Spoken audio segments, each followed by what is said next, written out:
você está pensando que Ele possa fazer. Louvado seja o nome do Senhor. Abram comigo as vossas Bíblias em Atos dos Apóstolos, a palavra que fora revelada ao coração desta igreja. Capítulo de número 4, versículo de número 31. É uma palavra, que vai falar sobre a presença de Deus. E o culto começou falando da presença de Deus. Desde que eu entrei por essas portas que senti a presença e ouvi Deus falar. Se fosse embora antes da pregação, já saía daqui transbordando. Você não pode chegar na casa do Senhor vazio. Enquanto você procura, deixa Deus ir falando. Você já tem que chegar cheio para poder sair daqui transbordando. Não pode chegar neste lugar vazio, mas tem que chegar cheio. É se encher de Deus o dia inteiro para poder chegar diante da presença dele já cheio. Louvado seja o nome do Senhor. Tem gente, meu pastor, que se enche de porcaria o dia inteiro. Aí chega na igreja e quer que Deus encha. Vai encher como se tu já está cheio, crente. Você tem que se encher desde a hora que tu acorda, buscando a presença, para chegar no altar, para chegar junto onde está a congregação, já transbordando da glória, da presença do Eterno. Louvado seja o nome do Senhor. Atos dos Apóstolos, no seu capítulo de número 4, versículo de número 31, diz assim: E tendo eles orado, moveu-se o lugar em que estavam reunidos, e todos foram cheios do Espírito Santo, e anunciavam com ousadia a palavra de Deus. Amém? Podeis assentar, mas continua nesse Espírito ligado no trono do Senhor. A palavra que nós lemos aqui é uma palavra que não começa no seu capítulo 4. É uma palavra que se começa bem antes do capítulo 4 de Atos dos Apóstolos. A palavra de Deus, ela vai se cumprir quando Jesus ele nasce, ele vem à terra para cumprir aquilo que Deus havia falado lá quando o homem cai, bem lá atrás, quando o homem cai, Deus fala: olha, da mulher sairá aquele que pisará sobre a cabeça da serpente. E Deus já tinha esse plano instruído, já formado dentro do seu coração, antes mesmo que eu e você viesse até a terra. Então, para chegar no capítulo 4 de Atos dos Apóstolos, tem esse descer do Espírito Santo, eu tenho que voltar um pouquinho atrás com você. Quando Deus ele olha na terra e fala: olha, o homem está caído, o homem está desgarrado, o homem está longe da minha presença, o homem já não tem mais intimidade comigo, então é hora de eu entrar com o meu plano de resgate, de eu entrar com o meu plano de salvação. Então Deus ele olha, chama o seu filho primogênito e diz: Jesus, a obra é tua, tu é o noivo, tu vai buscar a minha noiva, tu vai resgatar aqueles que tanto amo e que estavam no lamaçal do pecado, mas eu quero deles intimidade, eu quero recuperar com eles a intimidade que nós tínhamos dentro do Éden, a intimidade de podermos conversar, a intimidade de podermos ter no particular, a intimidade de termos momentos juntos para podermos termos a comunhão que nos é necessária. É para nós dizer que Jesus vem, nós bem sabemos, Jesus padece, Jesus é crucificado para cumprir-se tudo aquilo que era para ser feito, porque a morte dele é a remissão do meu e do teu pecado. Se ele não morre, eu e você não teríamos nossos pecados perdoados. E então eu chego aqui no primeiro capítulo de Atos dos Apóstolos, para a gente poder entrar na palavra da noite. Nesse primeiro capítulo de Atos dos Apóstolos, a palavra vai dizer que Jesus já estava ressuscitado.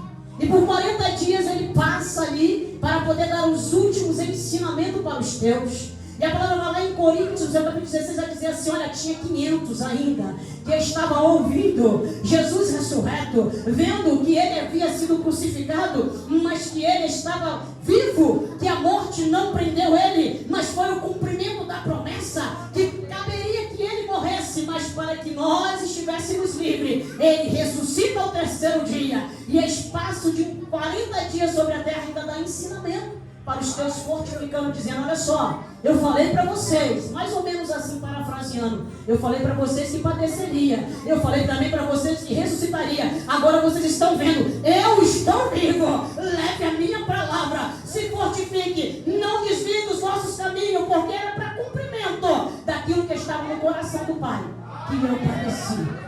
Louvado seja o nome do Senhor. Aí Jesus vai dar uma ordem, ele fala: olha, fica ficar em Jerusalém. Fique ali em oração. Entre no cenáculo, fique em oração. Porque é necessário que eu mande aquele que eu falei que iria mandar, o Espírito Santo, que venha sobre vós um poder, uma autoridade, para que vós anuncieis a minha palavra. Ficai perseverando em oração. E assim começa o capítulo 2 de Atos dos Apóstolos, onde os seus discípulos estão orando.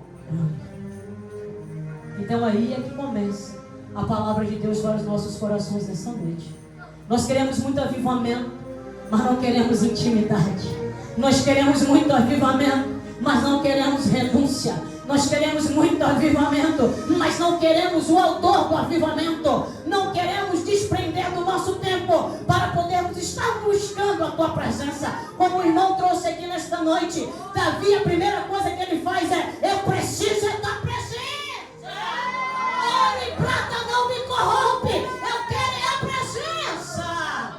Eu posso ter todo este reino, mas eu não quero conquistar mais nada a não ser a presença. Porque sem a presença não tem razão para levantarmos, sem a presença não tem razão para andarmos, sem a presença não tem razão para estar aqui nesta noite. Eu e você temos que almejar, desejar a todo tempo ter a presença. E era isso que Jesus estava ensinando, queridos. Olha só, a batalha vai ser terrível. Vocês vão precisar de poder.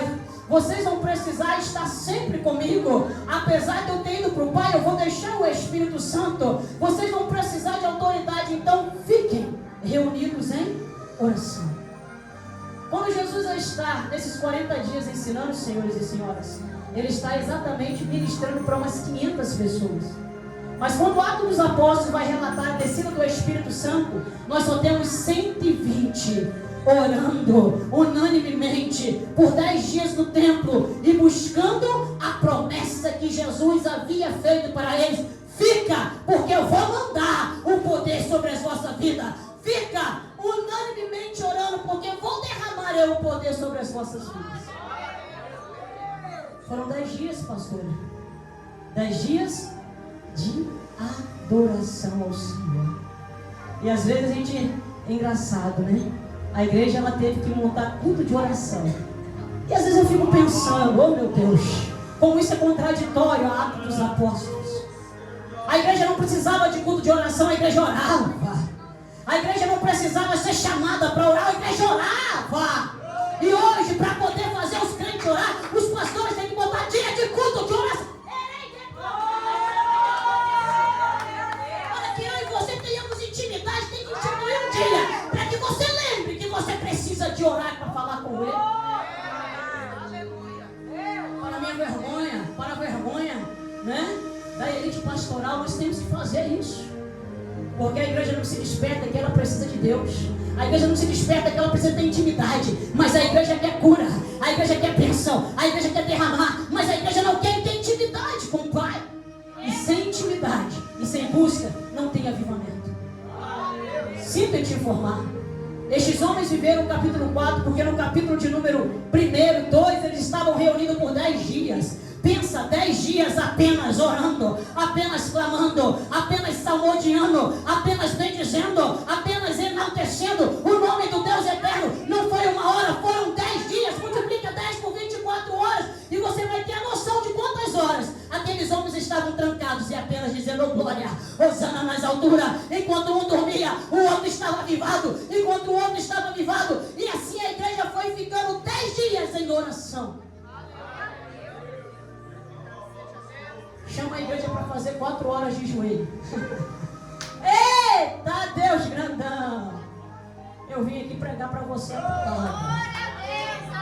Eu vim aqui pregar para os jovens a palavra. Se quer ser jovem cheio do Espírito, aprende a orar. Se quer ser jovem cheio da presença, aprende a renunciar a você mesmo. Se quer ser jovem cheio de Deus para fazer prodígio sobre a terra, aprenda a ter intimidade com o Pai. Não é no rapidinho não. Eu já orei 5 minutinhos, está tudo bem. Deus quer excelência para poder falar com você. Deus quer o teu tempo. Dê o teu tempo para aquele que tem um tempo sobre as mãos. Nos preocupamos com tudo hoje. Nos preocupamos com o que vestir, com o que comer. Ficamos horas e horas agarrados numa porcaria de celular. Vendo redes sociais que não edificam a vida de ninguém, pelo contrário, só tem fofoca, mentira e derruba. Ficamos olhando séries da Netflix para cima e para baixo. Passa 24 horas, nem mesmo pegamos uma palavra para ler, nem um versículo. E aí queremos chegar no culto e dizer: enche, Deus, fala, Deus. Vai falar com quem? Vai usar quem? Pedro e João estavam lá por 10 dias buscando a face do Senhor. Estavam lá em renúncia, porque não deve ter sido fácil, meu pastor, deixar a casa, deixar a família, deixar o trabalho, deixar tudo, mas em obedecer. Foi falado aqui, por que houve um problema lá, né, com a arca, quando foi carregada, por causa da falta da obediência. A intenção que tu tem pode ser boa, mas se não obedecer, nada